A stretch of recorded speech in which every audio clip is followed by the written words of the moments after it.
Merhaba arkadaşlar. Bugün öksürüğün nasıl geçeceğine dair hızlı ve doğal çözümlerden bahsedeceğiz.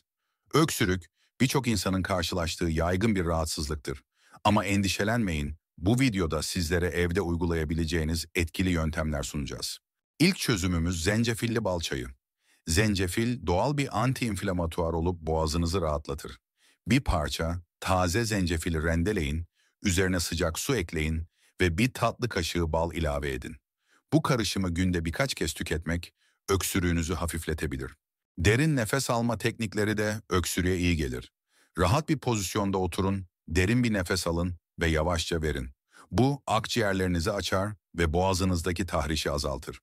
Günde birkaç dakika bu egzersizi yapmayı unutmayın. Buhar terapisi de oldukça etkilidir. Bir kap sıcak suya birkaç damla okaliptüs yağı ekleyin. Başınızı bir havluyla kapatıp buharı derin derin soluyun. Bu hava yollarınızı açar ve öksürüğünüzü hafifletir. Limon ve tuz ile gargara yapmak da etkili bir yöntemdir.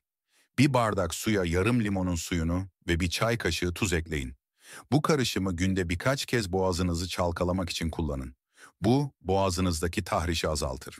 Son olarak bol bol sıvı almak ve dinlenmek de önemlidir. Vücudunuzun iyileşmesi için su, çay veya çorba tüketin. Yeterince dinlenmek bağışıklık sisteminizi güçlendirir. Umarım bu doğal çözümler öksürüğünüzü hafifletir.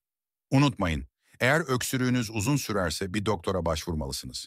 Şimdi bu bilgileri uygulamaya geçirin ve sağlıklı kalmaya dikkat edin.